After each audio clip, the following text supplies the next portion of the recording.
is the DallasCowboys.com Draft Show. Your war room for insider news and draft analysis from deep within the confines of Cowboys headquarters at the Star in Frisco.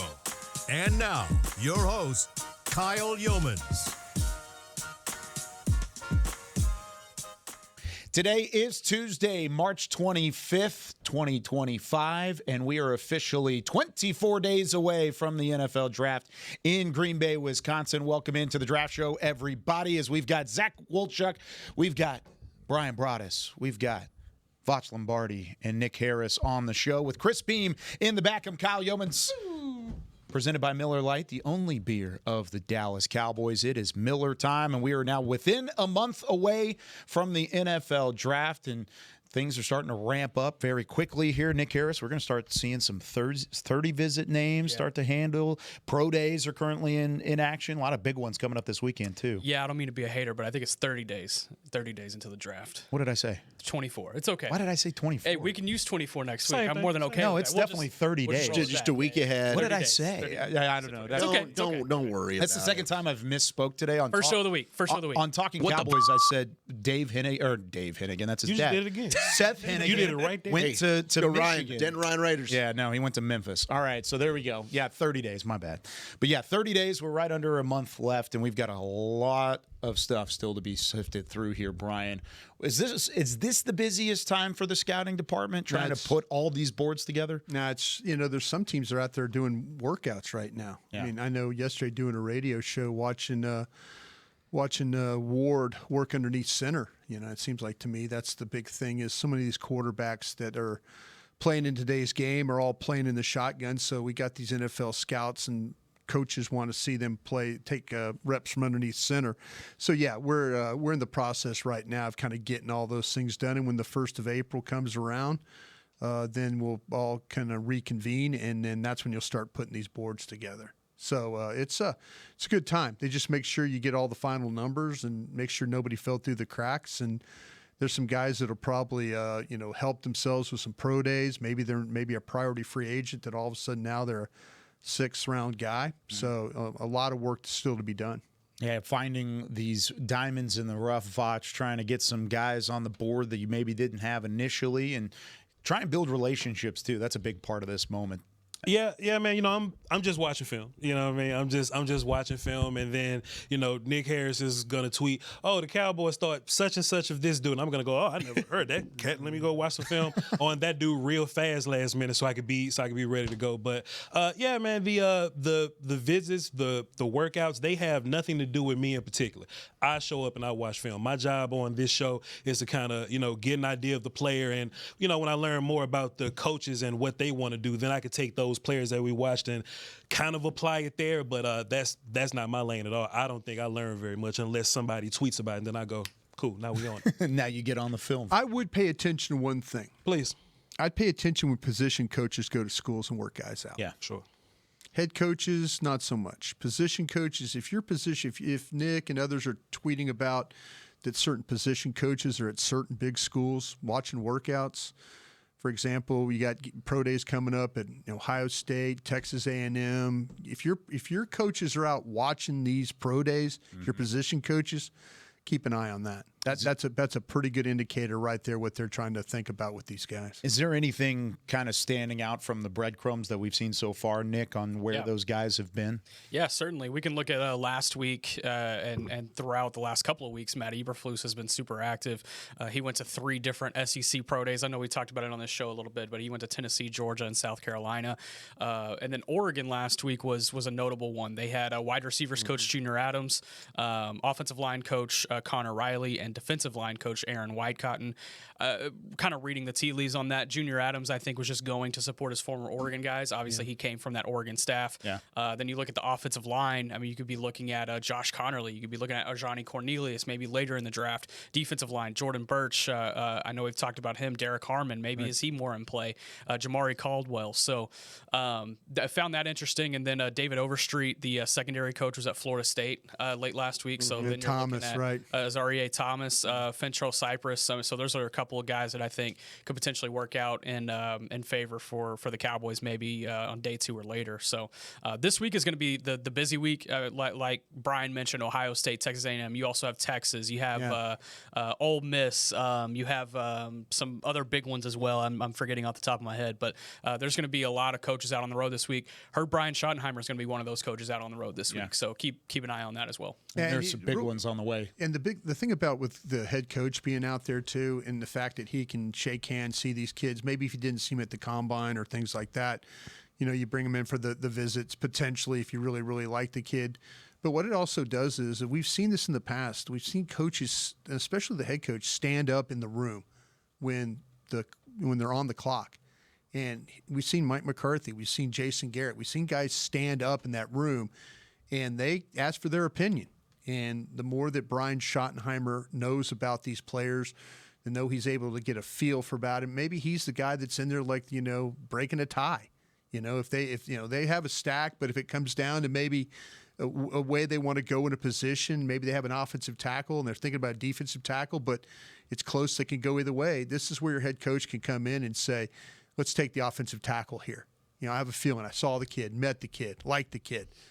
That's where the coaches, position coaches, they're going to give their 2 cents.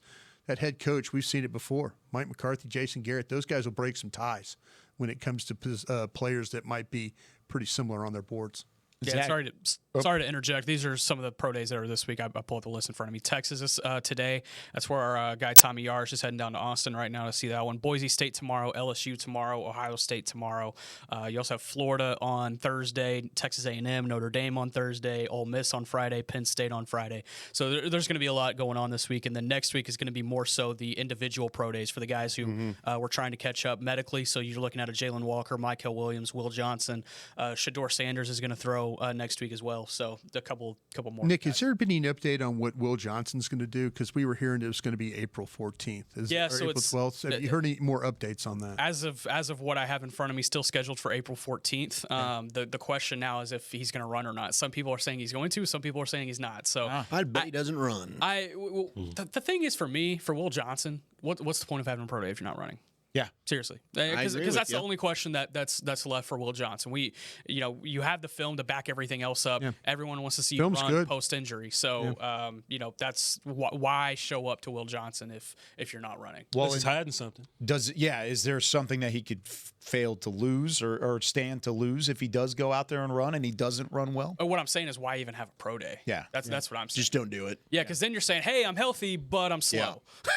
Yeah. So it's like what are we trying to do here? But what if you cancel it at this point? You already had it at April 14th, and you say, "Yeah, you know what? I'm not gonna run." Does that show confidence in the fact that you are okay and you are healthy, or does it hide the fact that you're good either way? I feel like you're in a tough spot one way or the other. I mean, we've talked about Will Johnson on this show. I think Brian. I just asked the question because you're on the pro days. I'm not trying to hammer Will Johnson here. I'm just saying if there's anything in the community. I mean, you have got a great handle on when these pro days are going off and who's working out and stuff. I was just asking because, like I say, I wanted to make sure that if he did work, I had the time. If he doesn't work, I want to put him where I'm going to put him. Yeah. If I don't get a 40 time on him, I'm not going to move the kid.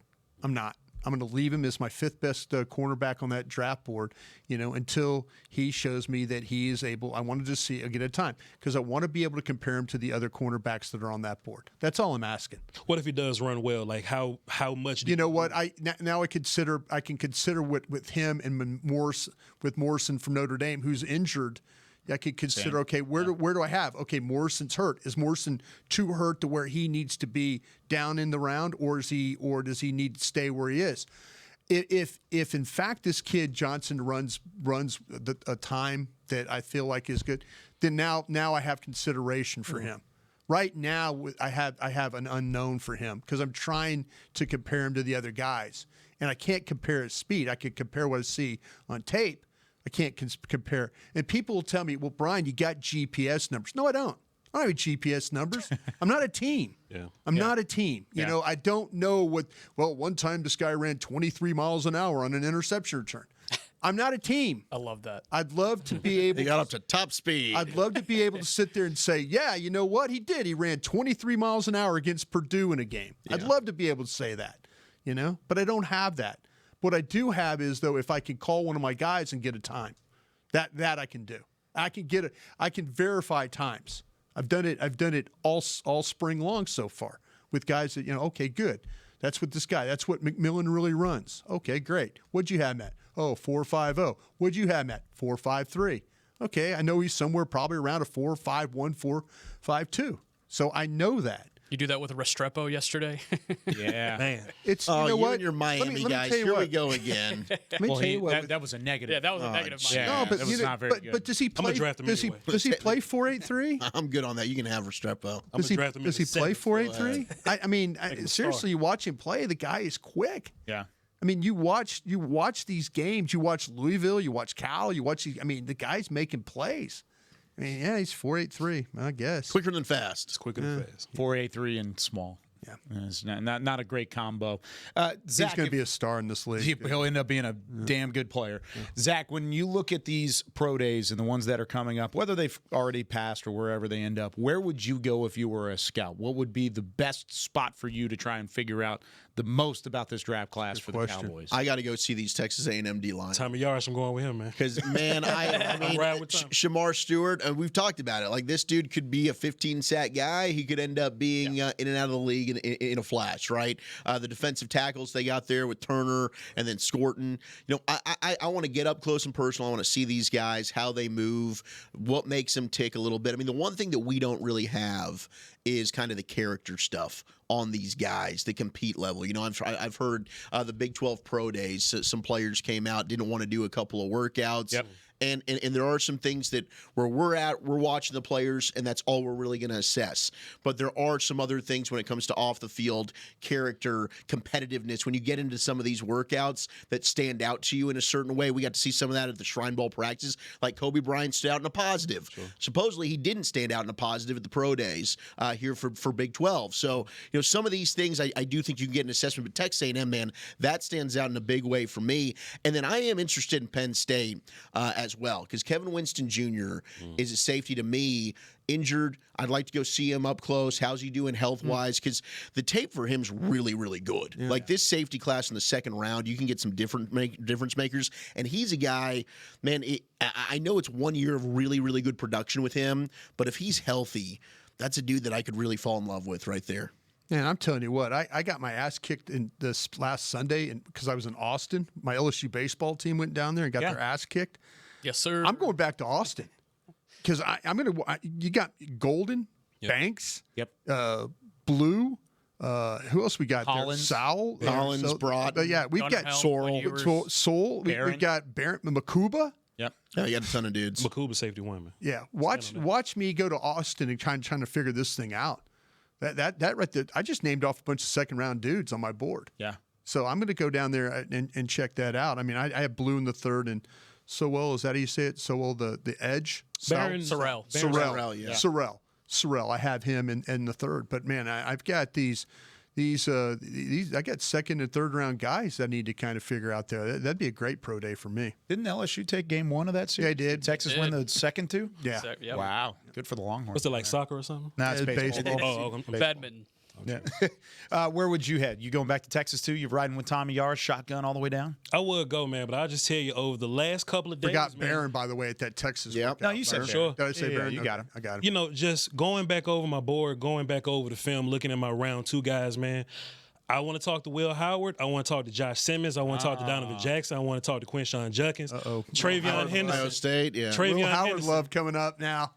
I'm watching Will Howard, right? And I just can't stop watching Travion. You know what I mean? So I just got a lot of questions. And I don't even have questions. I just got regular film dude questions, right? I'm not going to get to the bottom or anything. I just want to just watch y'all run around and have fun. Ohio State got a ton of Run guys. around and have fun. Just go live your I just best hope life. everyone has a good time. Y'all, If play a you little guys- pitch and catch. If you guys can meet with one guy, if you can meet with one player this year, just go up. You get to go Any guy. any guy, Any school? any school, any guy. Who would you want to go meet and talk to? Deion Walker. You get an hour to talk to him. I've been wanting to talk to Deion Walker so bad, and it's not going to be a respectful conversation. Me and him. Well, because I feel like what I have to talk to him about, I wouldn't want to tiptoe around what we have to talk about, and we might end up Why's wrestling. your back bad? Why you loafing on? Yeah, film, why you bro? hanging out? Why did when the ball snapped, you just stood right up? You ain't even step. Like what? Like give me the answers to some of this stuff. And honestly, I think coach is gonna ask him that. You know what I'm saying? Hey, how come sometimes you look like a first round pick, a bona fide top 15 guy, but other times you look like why we mad at Mozzie? I'm just so curious to him, and I've said it here on this show. If you draft this guy, it's probably going to be the 4th round or something like that because people got questions, right? If he's the positive side of all that, boy, what a steal you got. Yeah. And let's just say, Wolchuk, we take Derek Harmon in the 2nd round and we look at our 5th round boy and go, hey, man, Walker's still there? And now that's a combo of dudes you got for the next 5 years. And you hit on that dude. Now, you could miss on that dude. Yeah. You could miss on that dude. You're missing them all. And now you run into a David Irvin situation. He may not get drafted at all because the questions, we may be sitting at this table, maybe not me, but we sitting at this table on day 3 and y'all are looking at me in round 7. Voch, who's your guy? Hey, Deion Walker just right there. You know what I'm saying? For whatever reason, he may fall. Yeah. Some coaches may just have him off his board.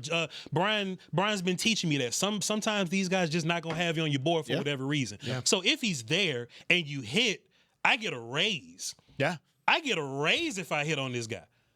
And if you miss on him, what happens? So I just want to talk to him. He's probably one of the 3 most polarizing names that the draft show has talked about. Him, Jalen Walker, and who? And Walter Nolan. Those are the 3. Yeah, I was kind of shocked. Well, those A&M kids they started out being really polarizing on our boards. And but Will Johnson's become polarizing. Yeah, I want to talk to Luther Burton.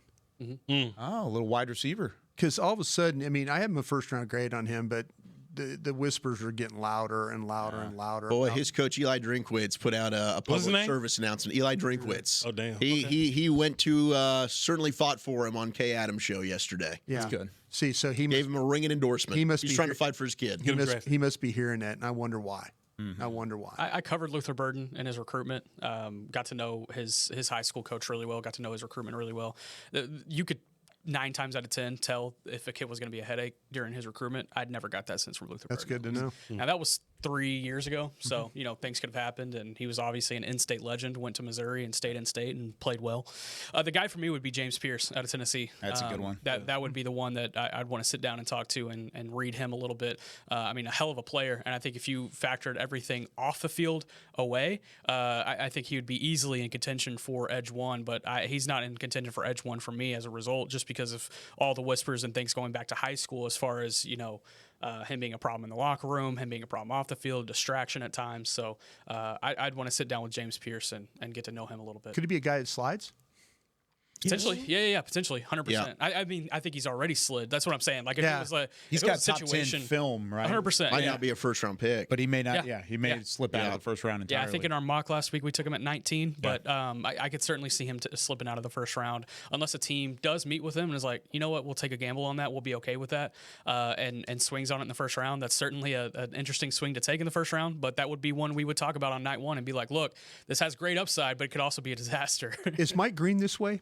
I don't think so. Not as bad as Pierce. And there are questions about Mike Green. Mike Green, Marshall, by the way. Yeah, I think he did a good job at the combine. It sounded like a lot of people got their questions answered there, and he had a great pro day yesterday. Yeah, and we talked to Mike Green in Mobile on the show. He was awesome. He seemed awesome. I love the interview you guys had with him. Now, granted, you can't read a person on a 10-minute interview on the draft show. Right. But I think that's all you need. And to be honest, you can't do it in a 30 visit. You can't do it in a 30 visit, and you can't do it in a formal meeting either. Sometimes guys, they put on a show and then they show up and they're a completely different person.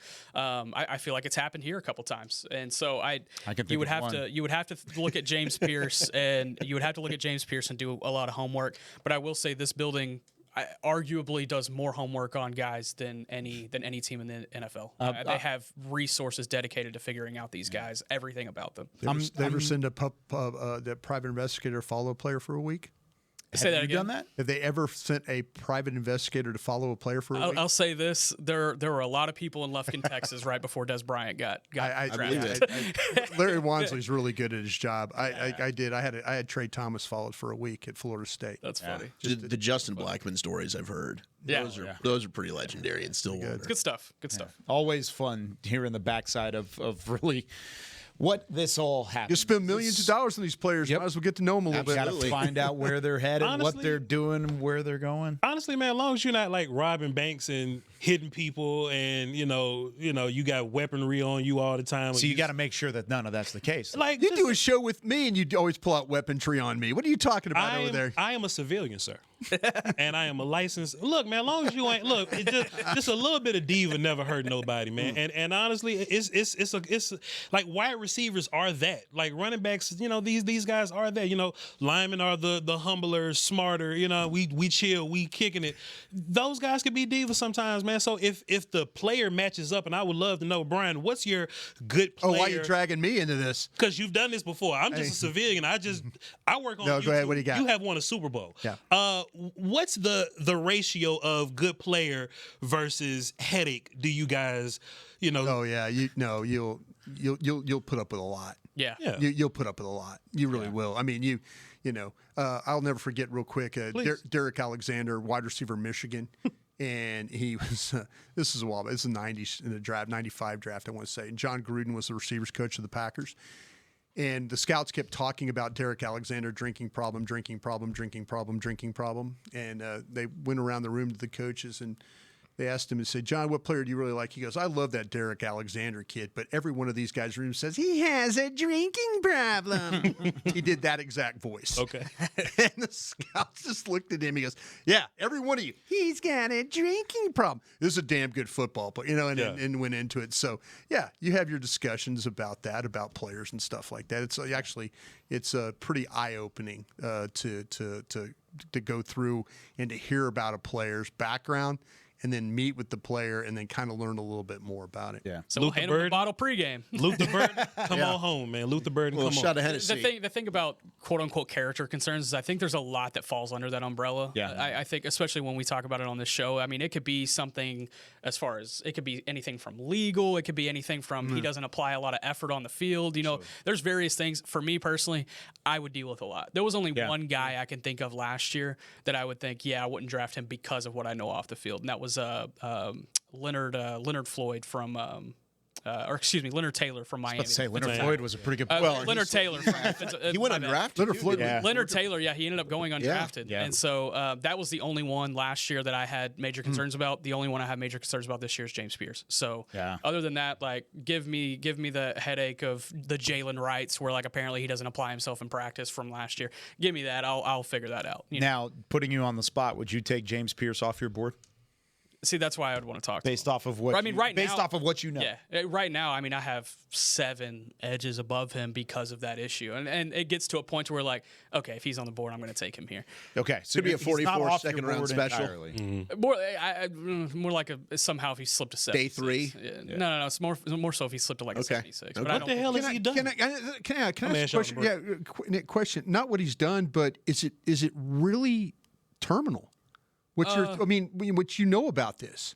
Is it the point where if you have a second round grade on him and he's in your stack like at player 43, is that a bad risk?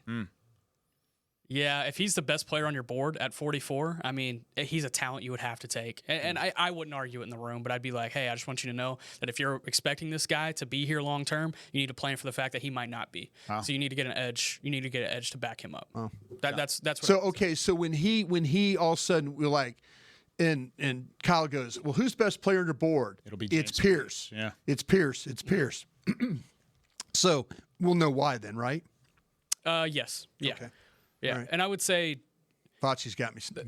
I would say the questions we had about Micah Parsons going into that draft class, along those same lines, but I think a little bit more to a severe degree. Oh wow. Okay. Yeah. Okay. Here we go. Good to know. Yeah. All I think right. I'd let somebody else. Yeah, let somebody else handle take it. that Let somebody else be a hero. Yeah.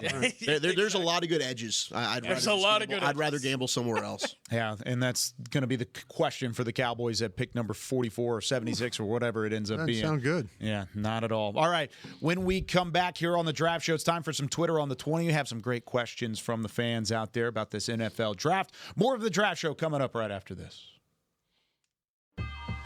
Life is a workout, and Smoothie King is here to help you power through. Whether you're maxing out overhead presses, push them through chest flies, or being the hero your golden retriever needs to carry them over that scary bridge. Smoothie King has the fuel to help you go all out. Build muscle and boost your recovery with 45 grams of protein, 0 grams of added sugar, and delicious customizable ingredients in the Gladiator Smoothie. Available in chocolate, strawberry, and vanilla. Only at Smoothie King. Hi, Drew Pearson, former Dallas Cowboy and now Pro Football Hall of Famer here. If you're struggling with your vision and tired of those contacts and glasses, don't throw a Hail Mary. Go where I went. Laser Care Eye Center, the official LASIK partner of the Dallas Cowboys. Drew, thank you so much for trusting us with your vision correction procedure. At Laser Care Eye Center, we offer 6 different vision correction procedures to help patients see. Check them out at dfweyes.com. Tell them Drew sent you. Hood hood. I'm Dak Prescott, quarterback of the Dallas Cowboys. And they snap it to Prescott, who looks right. It's not there. He escapes left. He'll run for a first down. Just like football, when it comes to crypto, it's important to have a team you can trust. With blockchain.com, I know I'm in good hands. Since 2011, they've been trusted by millions around the world to buy, sell, and trade cryptocurrency. Prescott's going to run this himself. Run it up the middle, and he scores. Whether you're new to crypto or an active trader, they've got you covered. What are you waiting for? Get started at blockchain.com. Cowboys fans, when it comes to navigating the ever-changing world of tax, your business needs a partner it can trust to tackle even your biggest tax challenges. Ryan is the largest firm in the world dedicated exclusively to business taxes. Our team of tax professionals has local expertise in all areas of tax and can help you uncover savings opportunities you didn't know you had. Learn more about how Ryan can improve your overall corporate tax performance by visiting Ryan.com. Ryan, the official tax partner of the Dallas Cowboys. This is the DallasCowboys.com Draft Show.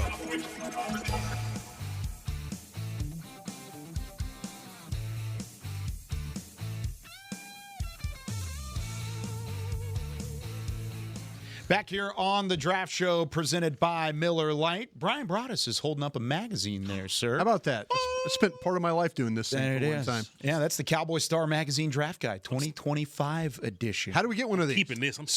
Starting in April, so we got about a week, it'll be available on DallasCowboys.com/Star Magazine. There you go. So you will be able to get it from that point forward. It'll be up on the website very soon, like next couple days. You'll be able to pre-order your copy. There are 514 players ranked in there, and we have over 100 draft bios with pros, cons, little background info, comps in there as well.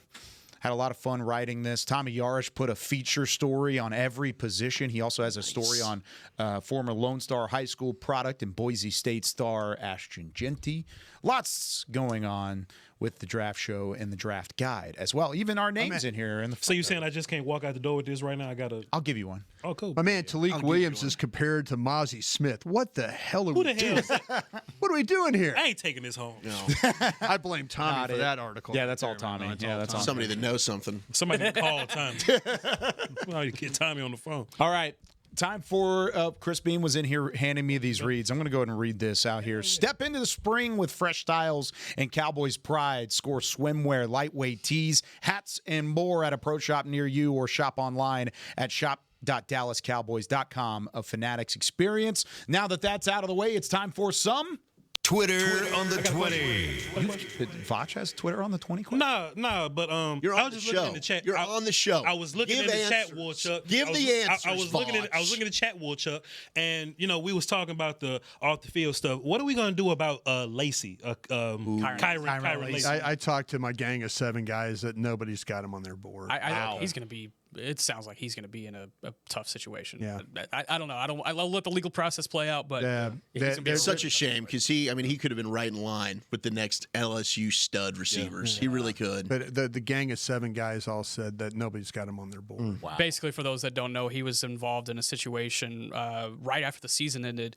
He was speeding on a 2-lane road, was trying to pass a car or like a round on the left side. There was a car coming head on. He swerved. The the car that was coming head on. It hit the guy that was behind him and killed the guy behind him. And then Kyron Lacey left the scene. So he was arrested a few weeks later. Actually, it took him a couple weeks to identify and then find Kyron Lacey. But he's in a heap of trouble. Slow it down, my boy. Slow it down. When y'all get this money, man, chill out. See if this word can get to Athens, because they seem to run a NASCAR team. Sure do. Yeah, those streets are not safe at the moment. My bad, Kyle. Go ahead. I just had to ask.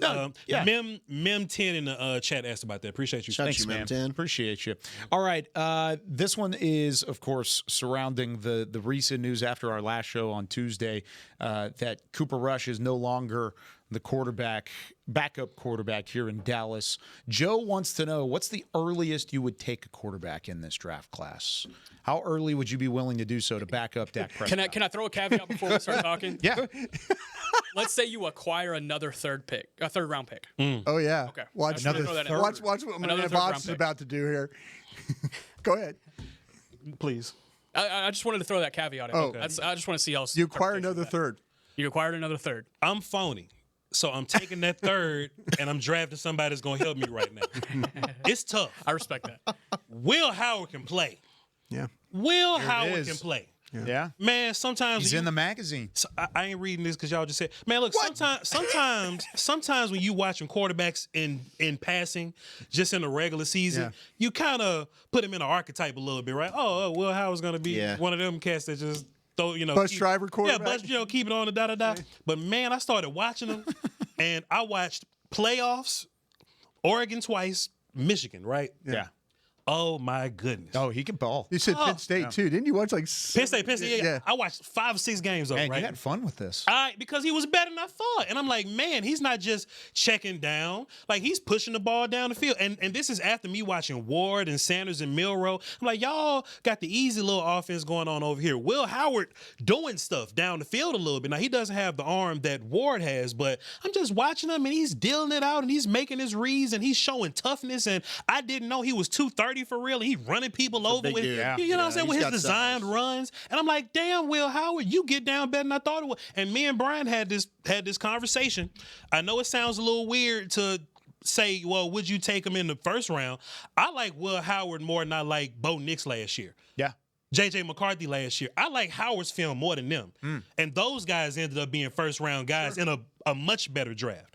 So in this worst draft, and look, the league don't have to listen to me. I'm just a dude with a camera and a microphone. I don't even work here. I'm looking at this guy. I wouldn't do it in the first round, but if he's better than Bo Nix, why the hell not? I like this kid. This kid got some good-ass film. Like I said, he got some good film, and he's done it versus the best competition in the world. To be fair with him, boy, he got a bunch of wide receivers and a bunch of offensive linemen and a duo of running backs that make it real healthy. Right. But how I see that is when he gets to the league, get him some damn running backs, wide receivers, and offensive line, and see if you can remake that. Yeah, if only it were that easy, right? How much How much was he helped by Chip Kelly, his offensive coordinator? How much was he helped by arguably the best receiver in college football in Jeremiah Smith, another first-round pick in Igbuka, 2 running backs that are going to go on day 1 and 2? There was a lot of talent around Will Howard. So, but he didn't F it up. No, well, I mean, there were times that Michigan's the only time he effed it up. Yeah. I mean, the Michigan game, which was rough. He threw it. He had a pick in his own. That's a rivalry game. That don't count anything. No, right? But he had a tremendous year. He had a tremendous year. I want to beat the Philadelphia Eagles, so it definitely. I was just gonna say that. Do what the Eagles doing with Hurts. Yeah. Make it relatively simple. Get all the help in the world you can get, and it's going to take a hell of a GM to do it. So what round would you take Will Howard then? I got him in the third, but quarterback tax, second. Sure. And hey, I can see that. But he better than Bo Nix to me, so take him at 31. I was so wrong on Bo Nix. You wasn't wrong. Sean Payton is great. You wasn't wrong. Sean Payton's fantastic. Nick was on Bo Nix. I would have put Will Howard ahead of Bo Nix as well. Bo Nix fan. That is not true. Nick and I were riding the Bo Nix hate train. I'm sorry, Bo. You seem like a sweetheart. Nick might have been driving the train. Yeah, it was. Hey, look, I gave Bo Nix credit on like the second show of the season this year. I was like, look, he proved me wrong. You know what's funny about Will Howard? When I was watching his film, you talked about the design runs. You talked about kind of getting out of the pocket. pocket a little bit. He reminds me of what Dak was when he was coming out of Mississippi State. Yeah. It's That's a good very point. similar. You look at the size at 235. He's a little bit taller than Dak is, obviously. Yeah. But he can push the ball downfield. He can get out and run, especially if you look back at his Kansas State tape. They did a lot more with him on design runs. He ran a lot at K-State. Yeah, and they had a couple of speed weapons to his usage as well that was really able to help that backfield. There were times at Kansas State where like his decisiveness lacked a little bit, but I think that Chip Kelly system and learning under Chip Kelly really benefited him last year. Ball got out a lot faster. You're going to see that translate to the NFL for sure. Did you like him more than Kyle McCord?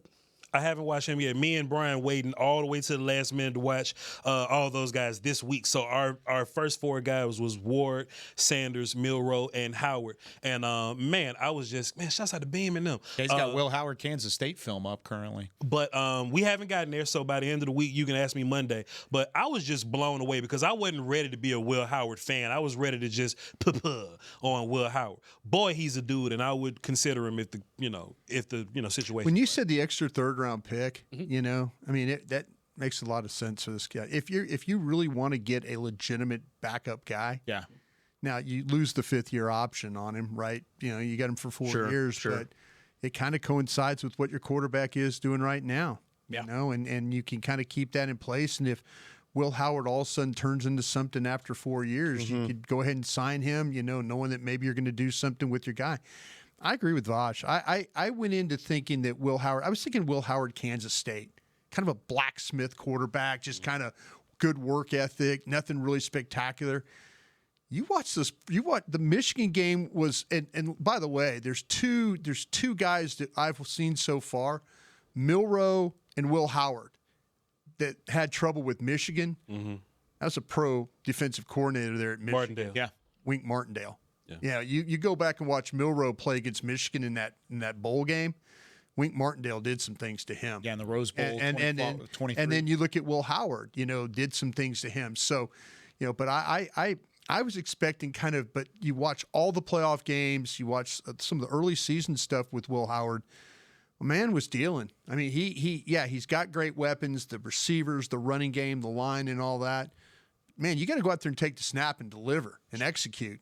Guy does a great job of executing. So, a third-round pick, I wouldn't be surprised to some of these other quarterbacks. Him, Jackson Dart, those guys probably go to a lot higher than what we thought initially. I wouldn't go QB till 5th round personally. Mm-hmm. The Cowboys need to be getting starters here on days 1 and 2. And to me, your quarterback is. He is what he is. He's right here. now. He's here. You've got your guy. So if they fall in love with one of these guys, let's say, hey, I do love a Will Howard. I love a Kyle McCord. I'm glad you brought up Kyle McCord because that's a guy for me that I loved what he did battling adversity. He was the scapegoat at Ohio State. We couldn't beat Michigan, and it was your fault. Mm-hmm. Well, they still couldn't beat Michigan this year. And what did he do? He went to Syracuse, won 9 games, helped that program really turn themselves around. Had one of the greatest statistical seasons in college football history. And that dude can make every throw. And he's got some touch. I like the deep ball accuracy. Maybe the arm. I mean, nobody's got a stronger arm than Jalen Milroe. Like Milroe could be the most boomer bust quarterback in this draft. Because with that, watch him against Georgia and then watch him against Michigan, and the first half specifically against Georgia was absolutely dominant. I mean, he's got like Malachi Starks, passing and running. Yeah. Oh yes, and what he can do in the running game, like that's going to translate. You could use him specially in certain packages, but as a thrower, if he could figure out how to get his accuracy improved, much like we saw Josh Allen do. Josh Allen, yeah. Look out. Like Jalen Milroe's got MVP-like talent. Jalen Milroe isn't throwing to cattle ranchers. No. You know what I'm saying? Sure. So, I mean, that's he is throwing to, 17-year-old Ryan Williams? He is. He still made it happen. To be honest, other than Ryan Williams, they kind of got some cattle ranchers at receiver. Yeah. But I like McCord. I mean, McCord's definitely one of those. Would you take him in the third? McCord, yes, for me. Yeah, I got McCord in the third. So where would you take him, Zach? I mean, where would you take him for the Cowboys? Well, I'm not taking a guy for the fifth, so he's probably not going to be in play for the Cowboys. I'm looking at Quinn Ewers. I'm looking at Quinn Ewers in round 5 for the Cowboys. We made up a scenario on talking Cowboys. Yeah, I do. I'm not as high on Quinn as some others. Same kind of thing, though. If you're going to spend one of your first 3-round picks, if you're trying to get a bona fide backup, like Brian was talking about, you're going to have to do so earlier than the 5th round. Right. If you're getting a guy that's going to no doubt be your backup, be your QB2, you're going to have to do it in the 1st, 2nd, 3rd round, maybe the 4th round, but you got to get back up there in order to do it. Well, they showed you they're willing to give up 4 to get a quarterback. To get a backup. So you can maybe package some of those picks, get back up, get a 3rd, or get a 4th. If you're able to do that, I'm in on taking a quarterback in those picks. But if you're not going to do that, I'm with Zach. I'm going 5th round. Just gonna wait on that. Where do you get think some starters up front? The thing I want to propose, if I could, Voch, is Zach, you had brought it up. Is like, hey, in the first 2 days, I want to get starters. I want to get guys that can start. Sure. Yeah. You have a quarterback that has missed a significant amount of time in like where 2 you're of the going last here. 4 or 5 seasons.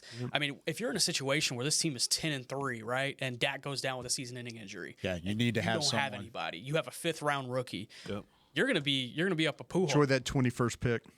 Yeah. Yeah, you would be, or you could be 3-5. Dak goes down, and then you've got Certainly a quarterback that overperforms. And now Certainly you're could. sitting where I'd love to be getting an Abdul Carter, but now we're talking about the options at 12, right? I'd rather just go ahead and be in full tank mode, and I'm talking about the Arch Mannings or who are the best quarterbacks on the board than what we're doing here, arguing about a Will Howard in the 3rd. Personally, I'd rather just stink. If I'm going to stink, I'd rather just stink. So you're trying to hold out for 1 year. Yeah. And hope that Dak can give you 17 games. Because the likelihood of one of these, and look, hey, Dak's proven it's possible. Like, Yeah, it absolutely. is possible. Absolutely. But the likelihood of these rookie quarterbacks sliding in there and you're feeling good about a 10-3 team, I mean, it could end up being deer in the headlights. This thing doesn't go well anyway. So, hey, they've done more homework on these quarterbacks and know kind of the makeup of them. And look, assessing these guys is very, very hard, specifically at that position. They'd know if they have a guy like that with Dak. But then again, I mean, how many other quarterbacks were talked about prior to Dak in that draft, and it kind of worked out, fell into your lap? Yeah. Maybe that happens, but I'm not really looking to attack that until day 3, personally. I don't think this team's given them the luxury to be able to do that any earlier. Right. Yeah. Kind of along the same lines, but in a completely different position group. Matthew wants to ask, at pick 76, let's say you addressed wide receiver in round 1 and defensive line in round 2. What is the next position of need that you have to fill in that 3rd round pick if you don't get another pick to try and help you on day 2? All at once, ready corner. Like that's sure. the problem. Like, you would love to have corner. You would love to have a 1 tech in there. You would like to think about guards. You just got too many holes, which is why quarterback really won't work out for you. Like you just got so many needs, and you don't have the premium picks to fully address that. And that's why we were hoping free agency. Let's get a little busy with free agency because we ain't got the picks to fill all this up. I think they're gonna walk into the draft and try to fill all this up with those picks, and it's just not gonna work out. Where would you go? Who'd you pick? Corner to answer your question. Yeah, the corner would be. But who did you pick in the first? Wide receiver and defensive line in this guys scenario. What about running back? Running back. That's the same. Yeah, so running back would be one. To this point, all we've done is talk about how much better we're going to run the ball. I don't know if you've necessarily, other than hiring coaches, have kind of gone that way. Yeah. So to me, I have a stack of running backs in the 3rd round that I'd absolutely love. I have some guys in the 5th round I'd absolutely love too. Nick Harris love that.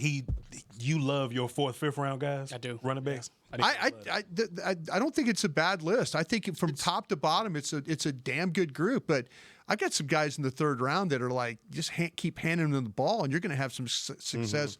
If you pair one of these guys with, say, Williams, is his ability to catch and block, you can do all right. I would address it cornerback or running back in the 3rd round for me. Yeah, and either one of those, you'll get a guy. Yeah, whoever's higher on your board. I might even get my nickel there. I might even get my nickel corner. Jacob Parrish. Yeah. That would be a good one. Zach, do you have any preference? Yeah, corner and running back, I think, would definitely be the route that you need to go in that scenario. I would go running back. I don't want to leave day 3 without a runner, personally. Okay.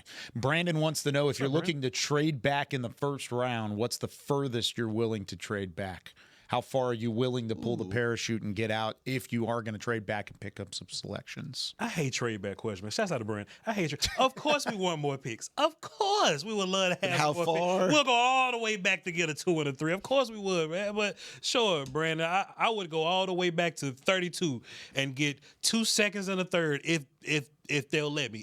But mostly it depends on who's on the board, right? So I'm not moving on from McMillan. Gent ain't gonna be there, and Tet shouldn't be there neither. But like, if it's like Jalen Walker on the board, Michael on the board, it's all Mike Green on the board. I like Mike Green. One of the corners up there. Sure, if the player, if your best player on the board is close to your 25th player, I go to 25. If he's close to your 32nd player, I go back to 32. Just give me all the picks, and I'll just go crazy on day 2, and we'll just run like that. Jeff and I yesterday, Kevin and I went all the way back to Green Bay at 23. Yeah, is how far we went, and we traded twice.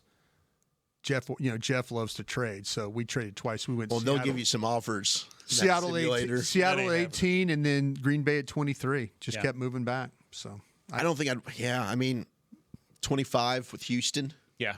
maybe that's kind of a range. Like I'd like to stay in the top 25 if I could. But again, it really just depends on like how is the draft falling.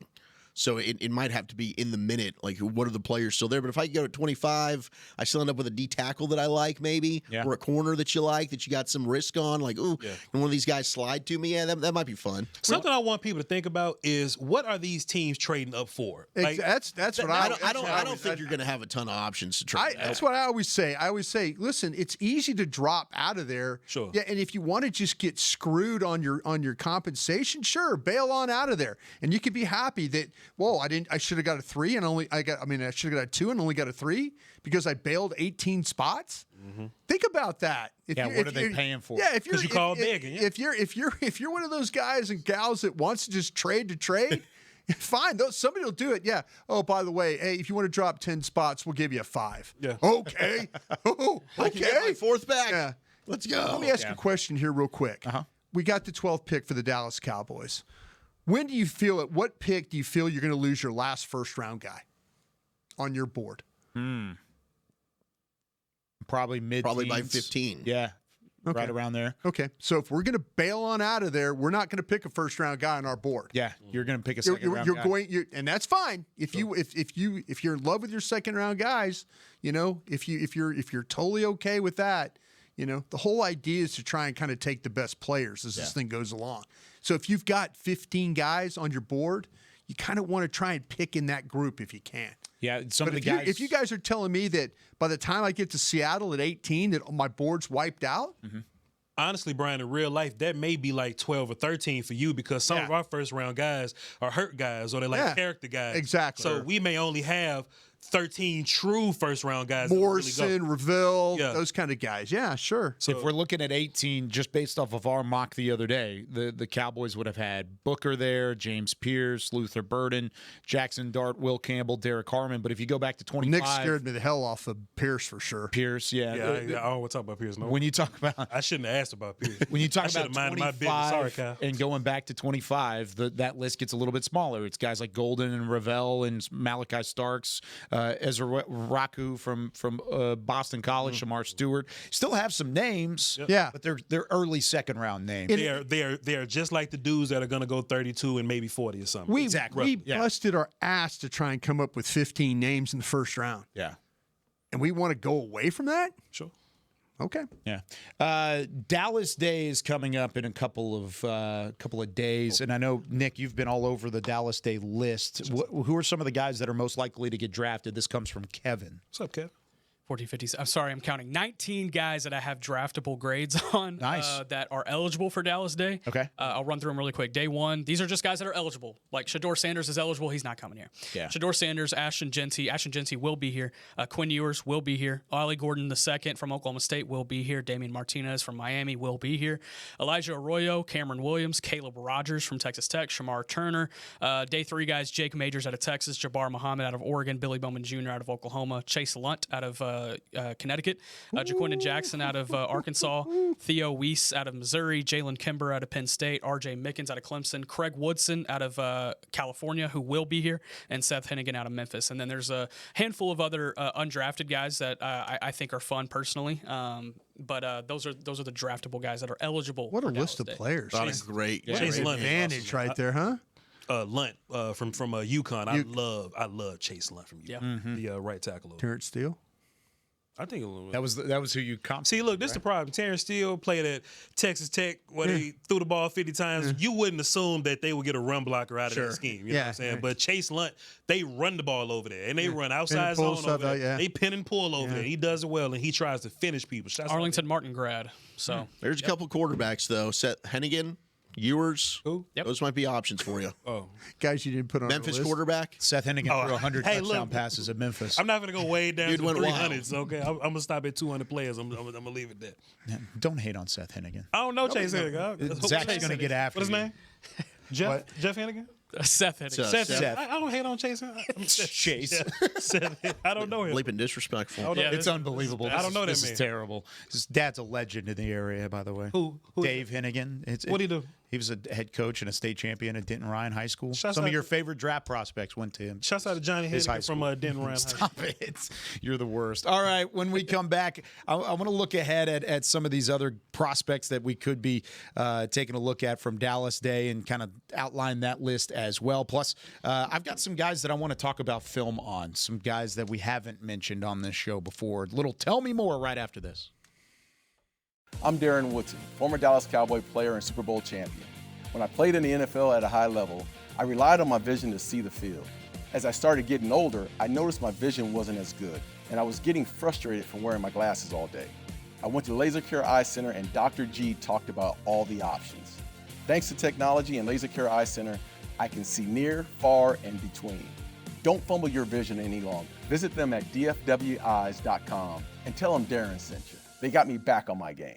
Star Sports Tours is the only official fan travel partner of the Dallas Cowboys, offering exclusive game weekend travel packages with pre-game sideline access and photo ops with current players, cheerleaders, and Cowboy legends. You want to stay at a team hotel, attend the best tailgate party in Texas, tour the Star, and talk X's and O's with me, Everson Walls? With Star Sports Tours, you can. Visit cowboystravel.com to book your travel package today. Life is a workout, and Smoothie King is here to help you power through.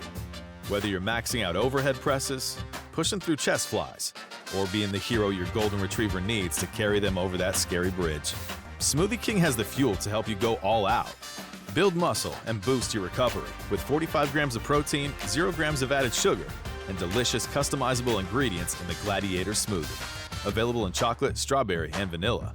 Only at Smoothie King. How about them Cowboys? Or how about them Tyson Cowboys Nuggets? As we cheer for the stars on the field, we love that we've also got some stars on our plate, thanks to Tyson brand star-shaped Cowboys Nuggets. That, along with all our other favorite Tyson Foods products, sure make game day special. Score some delicious Tyson Cowboys Nuggets and become a game day star, just like our Cowboys. As you enjoy your stars on and off the plate, remember, tailgates and game day have always been Tyson. This is the DallasCowboys.com Draft Show. Cowboys Nation, Dallas Cowboys United, presented by Globe Life, is now exclusively in the Dallas Cowboys app. Join the official fan club today to receive access to all new Cowboys Drops feature, team news, and pre-sale access. Also, fan and kid of the game. Download the app now to join. With Bryan Broaddus, Zach Wolchuk, Voch Lombardi, Nick Harris, Chris Beam in the back. I'm Kyle Youmans, wrapping up the draft show with a little Tell Me More. I want to know a little bit more about some players we haven't mentioned much here on the draft show, one of which, Jabbar Muhammad, corner from Oregon. Of course, we've heard a lot of the assistant coaches making the trip out there to Oregon. Could Muhammad be a later draft pick that we could maybe see wearing a star on the side of his helmet? Yeah, Jabbar Muhammad, DeSoto grad. We're going to be talking about his brother here in a couple of years, Malik Muhammad out of Texas. He's also got a ton of family members in the NFL. That family is kind of the first family of football in South Dallas. If you are a football fan in Dallas, you know about the Muhammad family. But Jabbar Muhammad is the next one up. He's probably the smallest of the crew of the Muhammad family, but has a wealth of experience. You go back to Washington, where he made the college football playoff national championship a year ago, was a star corner on that team. Then when that coaching staff got blown up for when Kalen DeBoer left for Alabama, he left for Oregon and went to the other side of the rivalry and played well for the Ducks last year. The thing for me with Jabbar is he started off at Oklahoma State. He started off at Oklahoma State too, and a lot of Muhammads have started at Oklahoma State and end up finishing somewhere else. I wonder when they're going to learn. I think with Jabbar though, great hands, and I love his hand fighting. I think there's a lot you're going to have to work on with his footwork. And the explosion, the testing did not come back great from the combine. I mean, you're looking at a guy who you would probably have to play in the slot with a vertical of 29.5 and didn't do broad, didn't do 40. I mean, so I think he's trying to hide some of that athleticism that he lacks for the next level. This is going to be a guy that I think on day 3 we're going to talk about maybe in the 6th or 7th round. And look, he's a great player, great hands. Like I said, if we're talking short round concepts, I think this guy could be really good playing in like a zone type scheme. But if you're asking this guy guy to carry a guy on the outside, stride for stride down the field, and potentially have to work with a guy that has a developed route tree, I think you're asking him to do maybe a little bit too much. But I think this is a guy that for another team would be a draftable player. For this team, this isn't the type of corner that they like. He's going to be too small, and I think I have a problem. I like these small corners. I do. He had a game-winning pass breakup against Ohio State. Yep. It ended up getting overturned because they had an illegal 12 men on the field. Too many people. But this dude, I love him. He's a friend of our show. We actually had him on a couple weeks ago. High character dude, high football IQ. He is giving up a lot on the outside, but he's competitive as all hell. Yeah. And there are times you're going to see him get a little bit bodied. Better route runners are going to beat him down the field. But when he can get a jam, play physical, he plays bigger than what his size indicates. And I do like him kicking inside, playing nickel corner. I think the footwork would be better off inside in tight areas because I think he's quick. But to me, the pass breakups, like his ability to get his hands in there between the receiver and the football. Swipes. Dude had 12 pass breakups last year, 40 career pass breakups. Yeah. Played against really good competition. Yeah. You watched him at Washington against Xavier Worthy. Now, that's a good matchup for him because against smaller receivers, we got this rolling right now. He really took Xavier Worthy out of that game at some points. Yeah. And he's a guy that welcomes going up against the best receivers on the team. Him against Jeremiah Smith was really fun tape. Jabbar Muhammad's guy I would bet on day 3. I know he's not going to be the measurable guy. Not at all. But the heart, and I love the makeup ability with what he plays, with the physicality. Just a pest, man. He's got a little bit of that dog in him, and you need that at a corner. Maybe a little safety, Maybe, yeah. Tackler. I can see that. He reads really well. I think personally, you wouldn't like him versus big, tall characters all the time, right? But watching him versus Boise, they noticed that, right? Yeah. So they put all these big characters over there on him, and he's just fighting with these guys. Yeah. Just batting the passes, crosses over the middle of the field. Good luck to you, slants. Good luck to you. And he'll lose, come back, and it's like, all right, you got me once. I'm going to get you this time. But that 5'9", 180 jump off the film, don't it? Yeah. Shouts out to him, though, man. Good player. The only thing I have to say, I think everybody's got him right. I think he needs to get his eyes around quicker. I think there's some problems where the ball goes, and he gets a little bit, where he gets in trouble that way of not getting his eyes around fast enough. But he's super competitive. I love that about the kid. Yeah, I think overall, when you look at his pedigree and the way that he started his career, the way that he ended it, it's always kind of been in that same mentality moving forward. Now, I want to talk about linebacker here. Shamar James out of Florida. What did you see from him moving? Staying on the defensive side of the ball, but what did you see from James? I think this is a guy that's a good athlete. Is not a good football player. Okay, personally, he just doesn't. I don't see the instincts. There's no instincts at all. Like I sense hesitancy when you watch him play. He's athletic. He moves well. Unblocked blitzes. He doesn't ever finish, but he does a really good job of forcing the quarterback out of the pocket. But he doesn't finish. Yeah. He's a little stiff in his lateral agility. Kind of hops around a bit for me. Yep. Reminds me he reminds me a little of Jalen Smith. Sure. Like he's a little late to the party here. He's a straight line player, and I think he needs to be a will. You got to keep him free and just let him run because the instincts he really doesn't. I mean, there are plays where he clearly loses the ball. Yeah. I mean, it just like his head is, he just doesn't know where it's coming from. So I think I'd have a hard time with him. Was he ever a safety? He's 6'1", 222. They'll line him up wide sometimes and let him do that kind of stuff, but I don't think he's great at it at all. Yeah, I just, man, like I say, the instincts just bothered me, and this how straight line he is. And when he rushed, you could see how hard it was for him to turn when a quarterback was able to move, moving out of the pocket on him, and he was having to kind of make that. When he was just such a big time recruit, like Nick, you probably remember, 5-star recruit coming out of the state of Alabama, was the number 3 prospect in the state, and they missed on that for whatever reason. And he picked Florida over Bama. It didn't work out. Respectfully, he was not a 5, so we didn't miss on that kid. Yeah.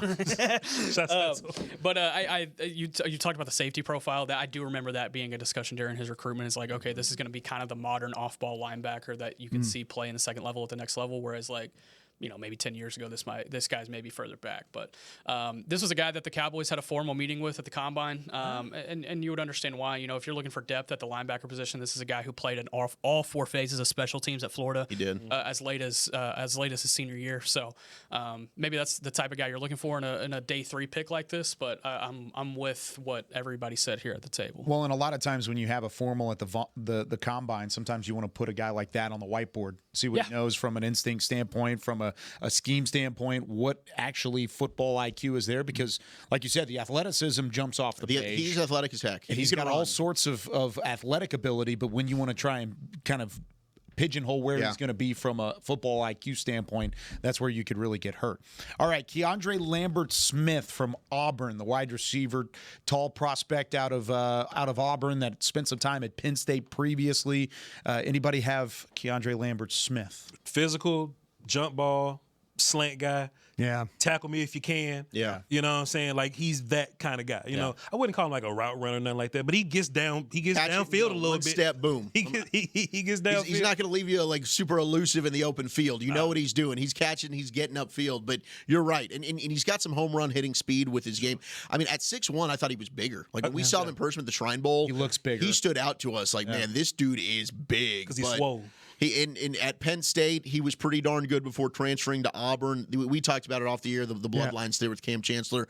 I do like the player. I thought the film was pretty darn impressive. Yeah, 74% of his receptions resulted in a first down. Yep. For Auburn. And it's funny because I was looking at Pro Football Focus after watching the tape. 515 of his 531 snaps were taken on the right side of the offense. Mm-hmm. So he was primarily just as we see, a right side player.